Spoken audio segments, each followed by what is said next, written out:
नमस्कार, मैं हूं करिश्मा श्रीवास्तव और आप देख रहे हैं INS न्यूज प्लस। खबरों की शुरुआत करें उससे पहले एक नजर हेडलाइंस पर। पाकिस्तान चीन से विवाद को लेकर आर्मी चीफ का बड़ा बयान। कहा, सेना न सिर्फ पूर्वी लद्दाख में बल्कि उत्तरी बॉर्डर पर भी हाई अलर्ट पर। हर चुनौती का सामना करने को सेना तैयार।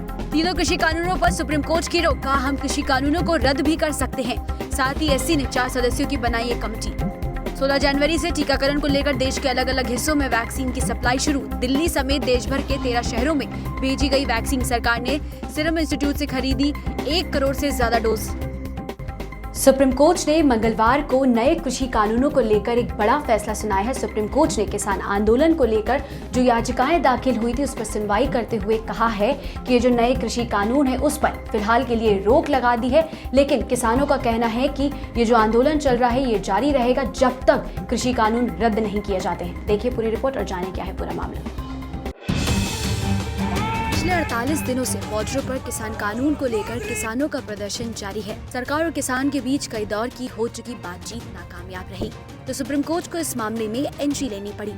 इस बीच सुप्रीम कोर्ट ने किसान बिल को लेकर मंगलवार को एक बड़ा फैसला सुनाया है। सुप्रीम कोर्ट में मंगलवार को किसानों के आंदोलन को लेकर लगाई गई याचिका पर सुनवाई हुई, जिसके बाद शीर्ष अदालत ने इन कानूनों के लागू होने पर रोक लगा दी है। इसके साथ ही सुप्रीम कोर्ट ने 4 सदस्यीय कमेटी का गठन कर दिया है, जिसमें कृषि विज्ञान से जुड़े विशेषज्ञ होंगे। ये कमेटी किसानों की आपत्तियों पर विचार करेगी।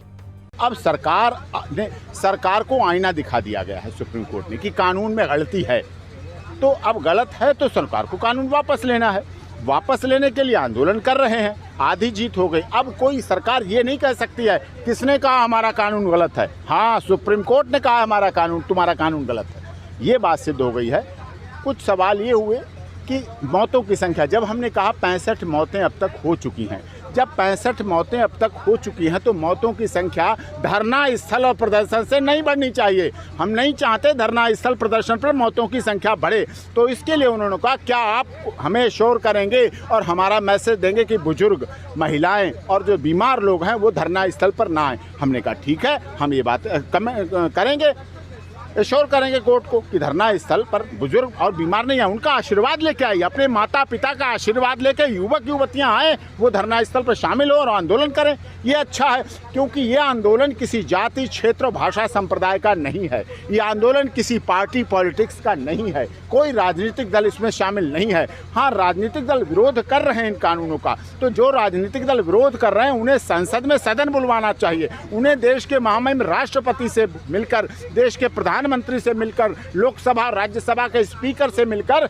सदन बुलाना चाहिए, स्पेशल सेशन बुलाना चाहिए और सरकार से इस पर चर्चा करके किसानों का साथ देना। सुप्रीम कोर्ट ने गणतंत्र दिवस परेड बाधित करने की आशंका पर जो दिल्ली पुलिस ने याचिका डाली थी उसको लेकर नोटिस जारी किया है। मुख्य न्यायाधीश ने कहा कि हम सॉलिसिटर जनरल की अर्जी पर नोटिस जारी कर रहे हैं। इस पर सोमवार को सुनवाई होगी, सभी पक्षों को याचिका की कॉपी दी जाए।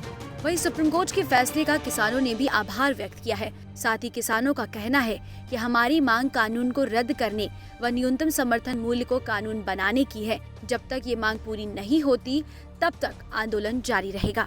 जो मंडे में कोर्ट में जाना है, जो कमेटी बनाने की बात करी है, उस पर बताएंगे फिर कि कमेटी में जाना है, कमेटी में नहीं जाना, कमेटी में कौन कौन लोग होंगे, देखेंगे इनकी हिस्ट्री क्या है भाई सबकी। हाँ, मैं देखूंगा कि कमेटी में कौन लोग है, क्या है, किसकी उसमें कमेटी बनेगी, क्या है। हम अपनी कमेटी में जो बात होगी, जो कोर कमेटी है उसमें बात करेंगे और उसके बाद ही हम ऑथेंटिक पूर्ण रूप से बयान देंगे। आंदोलन को लेकर क्या फैसला? आंदोलन भाई जारी रहेगा, बिल वापसी नहीं है तो घर वापसी नहीं है, आंदोलन जारी रहेगा। कोई गलत फहमी में न रहे। 26 तारीख की परेड होगी दिल्ली में। गौरतलब है कि बीते दिन की सुनवाई में केंद्र सरकार की ओर से अदालत में कृषि कानूनों के अमलीकरण पर रोक लगाने पर आपत्ति जताई गई थी। साथ ही केंद्र ने कहा था कि ऐसा करना ठीक नहीं होगा। अभी सरकार किसानों में बातचीत हो रही है। हालांकि अदालत ने साफ किया था कि लंबे वक्त से कोई नतीजा नहीं निकला है, सरकार का रुख सही नहीं है। ब्यूरो रिपोर्ट, खबर INS। पाकिस्तान और चीन से विवाद के बीच आर्मी चीफ MM नरवणे ने कहा है कि देश की सेना न सिर्फ पूर्वी लद्दाख में बल्कि उत्तरी बॉर्डर्स पर भी हाई अलर्ट मोड में है। साथ ही आर्मी चीफ ने यह भी कहा है कि पिछला पूरा साल चुनौतियों से भरा था। बॉर्डर्स पर तनाव था और कोरोना संक्रमण का खतरा भी था, लेकिन इन सब का देश की सेना ने कामयाबी से सामना किया है।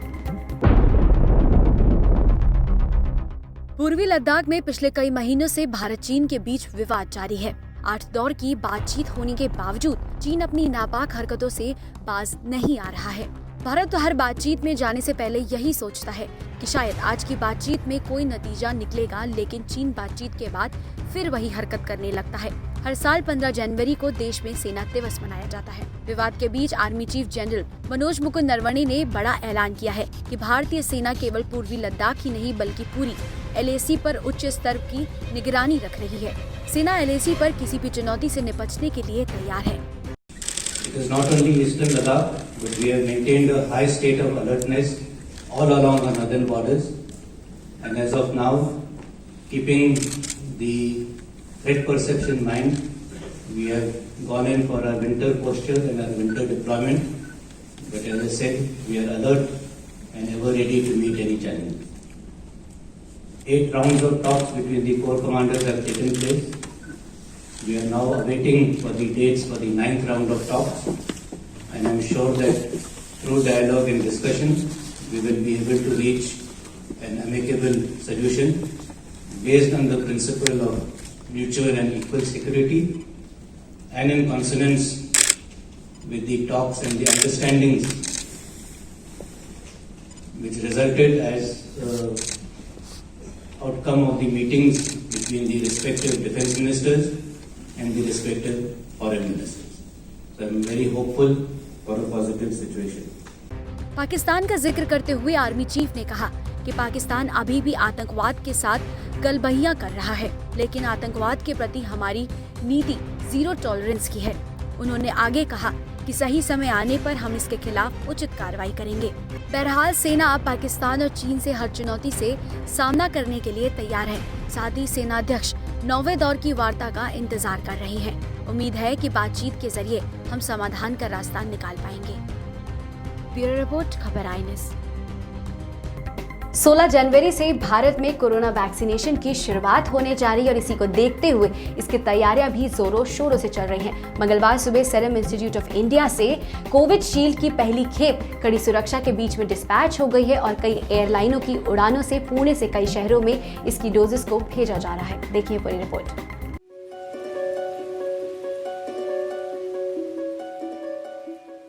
भारत में कोरोना वैक्सीनेशन की तैयारी शुरू हो गई है। 16 जनवरी से टीकाकरण होना है और मंगलवार से ही पुणे के सीरम इंस्टीट्यूट से देश के अलग अलग हिस्सों में वैक्सीन की सप्लाई शुरू हो गई है। राजधानी दिल्ली में भी वैक्सीन की खेप पहुंच गई है। सीरम इंस्टीट्यूट से मंगलवार तड़के ही स्पेशल कंटेनर के जरिए वैक्सीन को रवाना किया गया। एयरलाइनों की उड़ानें पुणे से कई शहरों में कुल 56.5 लाख खुराक ले जाएंगी। केंद्रीय मंत्री हरदीप सिंह पुरी ने ट्वीट कर कहा, नागरिक उड्डयन क्षेत्र ने एक और महत्वपूर्ण मिशन शुरू किया है। वैक्सीन मूवमेंट शुरू हो गई है। स्पाइस जेट और गो एयर एयरलाइंस द्वारा संचालित पहली 2 उड़ानों ने पुणे से दिल्ली और चेन्नई के लिए उड़ान भरी। एक अन्य ट्वीट में पुरी ने कहा कि air India, spice jet, Go Air और इंडिगो 56.5 लाख खुराक के साथ पुणे से दिल्ली, चेन्नई, कोलकाता, गुवाहाटी, शिलोंग, अहमदाबाद, हैदराबाद, विजयवाड़ा, भुवनेश्वर, पटना, बेंगलुरु, लखनऊ के लिए 9 उड़ानें संचालित करेंगे। आपको बता दें कि एयर इंडिया की ओर से भी बयान दिया गया है कि पुणे से अहमदाबाद तक वो वैक्सीन की सप्लाई कर रहे हैं। उनकी पहली खेप का वजन करीब 700 किलोग्राम है, जिसमें 2,76,000 वैक्सीन की डोज सप्लाई की जा रही है। दिल्ली एयरपोर्ट की ओर से भी मंगलवार को वैक्सीन को लेकर बयान दिया गया। उन्होंने कहा -20 डिग्री से 25 डिग्री सेल्सियस तक तापमान की क्षमता है। आपको बता दें कि केंद्र सरकार ने अभी सीरम इंस्टीट्यूट को कुल 1 करोड़ 1 लाख वैक्सीन डोज का ऑर्डर दिया है, जिसकी सप्लाई मंगलवार को शुरू हुई है। ब्यूरो रिपोर्ट, खबर INS। कोरोना वायरस की रफ्तार भारत में दिन प्रतिदिन कम होती नजर आ रही है। पिछले 24 घंटे में भारत में 12,500 नए मामले सामने आए हैं, जो कि अगर हम आंकड़े देखें तो पिछले 7 महीने में ये सबसे कम आंकड़े हैं, जिसके बाद रिकवरी रेट अब 96% से ऊपर जा चुका है। देखें पूरी रिपोर्ट और जाने क्या है भारत में कोरोना का हाल।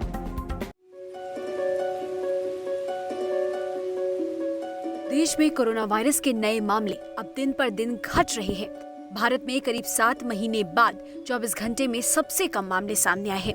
स्वास्थ्य मंत्रालय के मंगलवार सुबह जारी किए गए आंकड़ों के हिसाब से पिछले 24 घंटे में देश में 12,584 कोविड-19 के नए मामले सामने आने के साथ ही देश में संक्रमण के मामले बढ़कर 1 करोड़ 4 लाख 79,179 हो गए हैं। एक समय था जब सिर्फ एक राज्य से संक्रमण के इतने मामले सामने आते थे। 17 जून के बाद यह एक दिन में आए सबसे कम नए मामले हैं। 17 जून को देश में 12,881 नए मामले सामने आए थे। भारत में कोविड-19 के सिर्फ 2,16,558 एक्टिव मामले रह गए हैं। देश में पिछले 24 घंटों में 167 लोगों की मौत हुई है। इसके साथ ही देश में कोरोना वायरस से मरने वालों की संख्या अब 1,51,327 हो चुकी है। देश में मरीजों के ठीक होने की दर बढ़कर 96.49% हो गई है। वहीं कोविड-19 से मृत्यु दर 1.44% है। भारत में कोरोना वायरस की रफ्तार एक तरह धीमी पड़ रही है, वहीं दूसरी ओर ठीक होने वाले लोगों की संख्या भी बढ़ रही है। बीते 24 घंटे में 18,385 लोगों ने इस वायरस को मात दी है। अगले कुछ दिनों में लोगों के ठीक होने की गति में यकीनन इजाफा होगा, जब देश भर में वैक्सीनेशन शुरू हो जाएगा। देश में कोरोना वायरस के खिलाफ निर्णायक लड़ाई का आरंभ करते हुए 16 जनवरी को टीकाकरण मुहिम की शुरुआत के मद्देनजर कोविशील्ड टीकों की पहली खेप मंगलवार तड़के सीरम इंस्टीट्यूट ऑफ इंडिया से रवाना हुई। ब्यूरो रिपोर्ट, खबर INS। प्रधानमंत्री नरेंद्र मोदी ने वीडियो कॉन्फ्रेंसिंग के जरिए मंगलवार को दूसरे राष्ट्रीय युवा संसद महोत्सव के समापन कार्यक्रम को संबोधित किया। राष्ट्रीय युवा संसद का उद्देश्य है कि 18 से 25 साल के बीच के युवाओं की बातें सुनना और उनकी प्रतिभाओं को आगे ले जाना। आज स्वामी विवेकानंद की जयंती भी है। इस पर प्रधानमंत्री नरेंद्र मोदी ने कहा कि स्वामी विवेकानंद के विचार देश के लिए प्रेरणा है। हर साल स्वामी विवेकानंद के जन्मदिन के मौके पर 12 जनवरी को राष्ट्रीय युवा दिवस मनाया जाता है। इस खास मौके पर देश के प्रधानमंत्री नरेंद्र मोदी ने राष्ट्रीय युवा संसद समारोह के कार्यक्रम को संबोधित किया और कहा कि देश को नई ऊंचाइयों पर ले जाने का काम और उसे आत्मनिर्भर बनाने का काम देश के युवाओं के कंधे पर है। राजनीतिक प्रतिद्वंदियों का नाम लिए बिना ही पीएम मोदी ने कहा, अभी भी ऐसे लोग हैं जो केवल राजनीति में अपने परिवार के नाम को बचाने के लिए राजनीति करना चाहते हैं। परिवार आधारित राजनीति की इस प्रथा को समाप्त करने के लिए पीएम ने युवाओं से राजनीति में आने की अपील की है।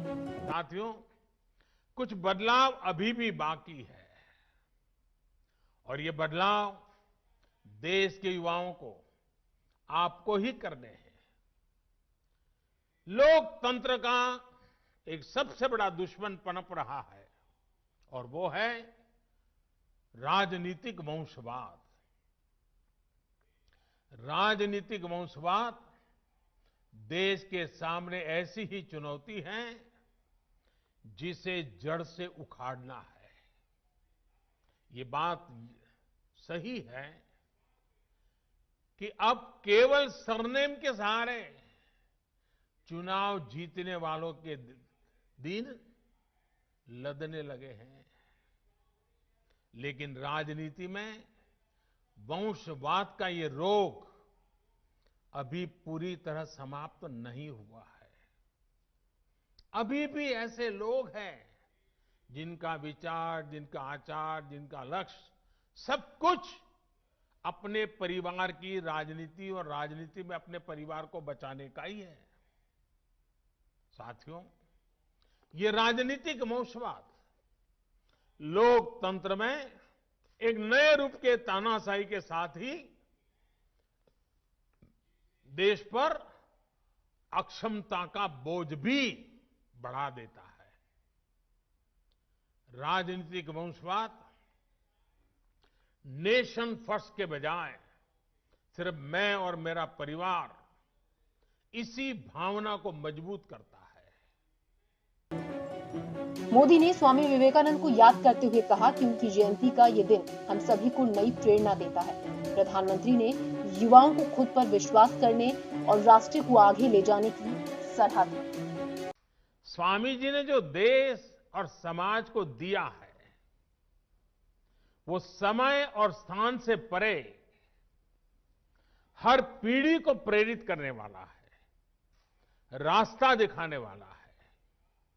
आप देखते होंगे कि भारत का शायद ही ऐसा कोई गांव हो, कोई शहर हो, कोई व्यक्ति हो जो स्वामी जी से खुद को जुड़ा महसूस न करता हो, उससे प्रेरित न होता हो। स्वामी जी की प्रेरणा ने आजादी की लड़ाई को भी नई ऊर्जा दी थी। गुलामी के लंबे कालखंड ने भारत को हजारों वर्षों की अपनी ताकत और ताकत के एहसास से दूर कर दिया था। स्वामी विवेकानंद ने भारत को उसकी वो ताकत याद दिलाई, एहसास कराया, उनके सामर्थ्य को उनके मन मस्तिष्क में पुनर्जीवित किया, राष्ट्रीय चेतना को जागृत किया। राष्ट्रीय युवा महोत्सव का उद्देश्य देश के युवाओं की आवाज सुनना और उनकी प्रतिभा को सामने लाना है। ब्यूरो रिपोर्ट, खबर IANS। बीजेपी अध्यक्ष जेपी नड्डा 2 दिन के असम दौरे पर हैं। असम में आगामी विधानसभा चुनाव को देखते हुए बीजेपी अध्यक्ष की इस दौर को काफी अहम माना जा रहा है। बीजेपी के लिए असम में विधानसभा चुनाव की शुरुआत करते हुए जेपी नड्डा बीजेपी की जीत को लेकर काफी आश्वस्त भी दिखे। इसी कड़ी में मंगलवार को जेपी नड्डा ने मां कामाख्या देवी का दर्शन भी किया। देखिए पूरी रिपोर्ट।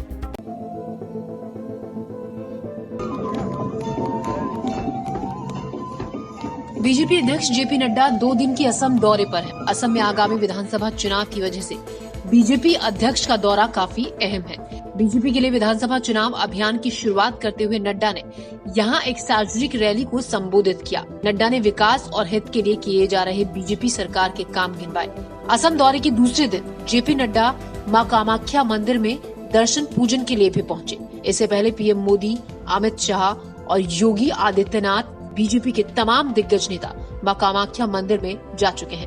असम में अप्रैल में विधानसभा चुनाव होने की संभावना है। पहली बार 2016 में राज्य में सत्ता में आई बीजेपी हालिया स्थानीय चुनाव में शानदार प्रदर्शन को आगे भी जारी रखने को लेकर आश्वस्त है। ब्यूरो रिपोर्ट, खबर IANS।